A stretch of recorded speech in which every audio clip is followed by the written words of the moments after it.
Chapter 28. The ghost is up when we return. He had been out and brought back with him a handful of tiny apples, some dried venison, fresh butter, and several dozen more bottles of wine. He's also brought down a few pieces of furniture I recognized from the palace. A silk embroidered divan, satin cushions, a shimmering spider silk throw, and a Chalcedony set of tea things. He looks up from the divan where he's sitting, appearing both tense and exhausted. I think he's grieving, but not in a human way. Well, I believe I was promised gold. What if I could promise you revenge? I asked, conscious once again of the weight of debts already on my shoulders. He treats a look with a bomb. So, she really does have a scheme. The bomb settles herself on a cushion. A secret which is far better than a scheme. I grab an apple, go to the table, and then hoist myself onto it. We're going to walk right into Balekin's fist and steal his kingdom out from under him. How's that for vengeance? Bold, that's what I need to be. Like I own the place. Like I am the general's daughter. Like I can really pull this off.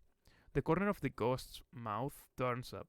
He takes out 4 silver cups from the cupboard and sets them before me. Drink? I shake my head, watching him pour. He returns to the divan, but rests at the edge as though he's going to have to jump in a moment. He takes a big swallow of wine. You spoke of the murder of Dane's unborn child, I say. The ghost nods.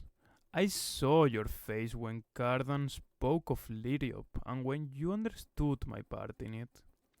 It surprised me, I say honestly. I wanted to think Dane was different.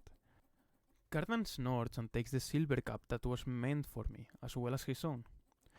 Murder is a cruel trade, says the ghost.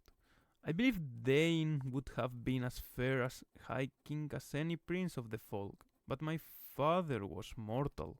He would not have considered Dane to be good. He would not have considered me good, either. You do well to decide how much you care for goodness before you go too far down the road of spycraft. He's probably right, but there's little time for me to consider it now. You don't understand, I tell him. Lyriop's child lived. He turns to the bomb, clearly astonished. That's the secret? She nods, a little smack. That's the scheme? The ghost gives her a long look and then turns his gaze to me. I don't want to find a new position. I want to stay here and serve the next High King. So, yes, let's steal the kingdom. We don't need to be good, I tell the ghost, but let's try to be fair as any Prince of Fairy. The ghost smiles, and maybe a little fairier, I say with a look at Cardan. The ghost nods. I'd like that. Then he goes to wake the roach. I have to explain all over again. Once I get to the part about the banquet and what I think is going to happen, the roach interrupts me so many times I can barely get a sentence out. After I'm done speaking, he removes a roll of vellum and a nib pen from one of the cabinets and notes down who ought to be where at what point for the plan to work. You're replanning my plan, I say. Just a little, he says, licking the nipple and beginning to write again. Are you concerned over Maddock? He won't like this. Of course, I am concerned about Maddock. If I wasn't, I wouldn't be doing any of this. I would just hand him the living key to the kingdom. I know, I say, gazing at the dregs of wine in the ghost's glass. The moment I walk into the feast with Cardan on my arm, Maddock will know I am running a game of my own. When he discovers that I am going to cheat him out of being regent, he'll be furious. And he's at his most bloodthirsty when he's furious. Do you have something appropriate to wear? The roach asks. At my surprised look, he throws up his hands. You're playing politics. You and Cardan need to be turned out in splendor for this banquet. Your new king will need everything to look right. We go over the plans again, and Cardan helps us map out Hollow Hall. I try not to be too conscious of his long fingers tracing over the paper, of the sick thrill I get when he looks at me.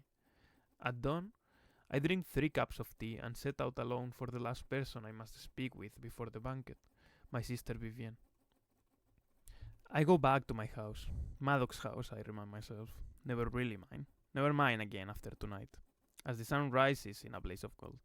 I feel like a shadow as I climb the spiral stairs, as I pass through all the rooms I grew up in. In my bedroom, I pack a bag. Poison, knives, a gun, and jewels that I think the roads will find to be properly extravagant. With reluctance, I leave behind the stuffed animals from my bed. I leave slippers and books and favorite bubbles. I step out of my second life the same way I stepped out of my first, holding too few things and with great uncertainty about what will happen next. Then I go to Vivi's door. I rap softly. After a few moments, she sleepily lets me inside. Oh, good, she mumbles, yawning. You're packed. Then she catches sight of my face and shakes her head. Please, don't tell me you're not coming. Something happened, I say, resting my back on the ground. I keep my voice low. There is no real reason to hide that I am here, but hiding has become a habit. Just hear me out.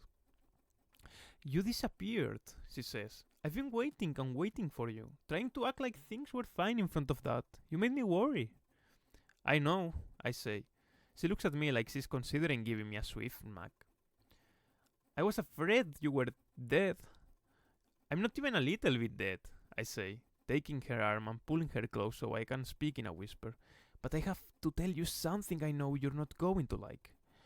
I have been working as a spy for Prince Dane. He put me under a geese so I couldn't have said anything before his death. Her delicately pointed eyebrows rise. Spying? What does that entail? Sneaking around and getting information, killing people, and before you say anything else, I was good at it. Okay, she says. She knew something was up with me, but from her face, I can tell that in a million years she wouldn't have guessed this. I go on. And I discover that Madoc is going to make a political move, one that involves Oak. I explain once more about Liriop and Oriana and Dane. By this point, I have told the story enough that it's easy to hit only the necessary parts to run through the information quickly and convincingly. Madoc is going to make Oak king and himself regent. I don't know if that was always his plan, but I am sure it's his plan now.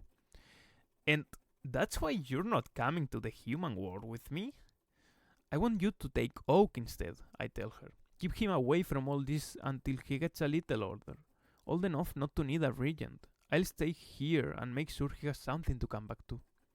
Vivi puts her hands on her hips, a gesture that reminds me of our mother. And how exactly are you going to do that?